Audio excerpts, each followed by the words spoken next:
प्यारे दोस्तों, आखिर 5 वक्त की नमाजी और तहज्जुद गुजार औरत के कब्र से खौफनाक चिल्लाने की आवाज क्यों आती?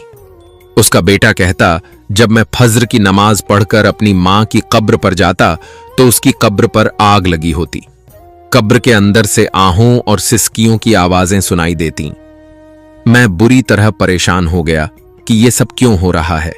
मैंने इमाम साहब से पूछा तो वो कहने लगे, कब्र की खुदाई करो, तुम्हें सारा माजरा समझ में आ जाएगा।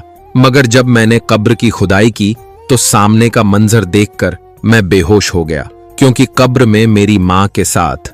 दोस्तों, इस वाकया को मुकम्मल समझने के लिए वीडियो में आखिर तक जरूर रहिएगा, क्योंकि यह वाकया बड़ी सबक हासिल करने वाली है। मेरा नाम रशीद है और मैं एक छोटे से गांव में रहता हूं।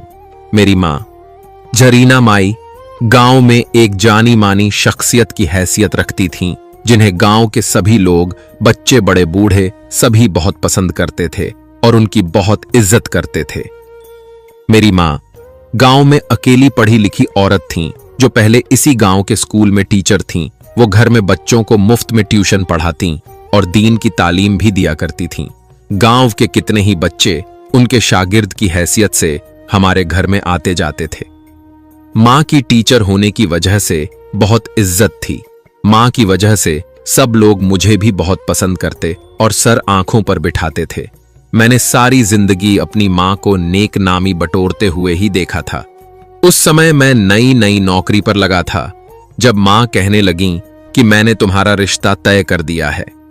मां की बात सुनकर मैं शर्मा गया। मैंने पूछा, किसके साथ रिश्ता तय किया है? मां ने बताया कि इस गांव में एक बेवा औरत है जिसकी एक ही यतीम बच्ची है। मैंने इस बच्ची के साथ तुम्हारी शादी करने का फैसला कर लिया है।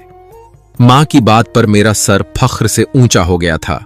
मां अगर चाहती तो वो किसी भी लड़की के साथ मेरी शादी करवा सकती थीं। उन्होंने गांव की एक गरीब यतीम कम खूबसूरत लड़की, जो कि गहरे सांवले रंग की थी, उसके साथ मेरी शादी तय कर दी थी। गांव के सभी लोग उस बेवा औरत से कहने लगे, बड़ी खुशनसीब हो तुम,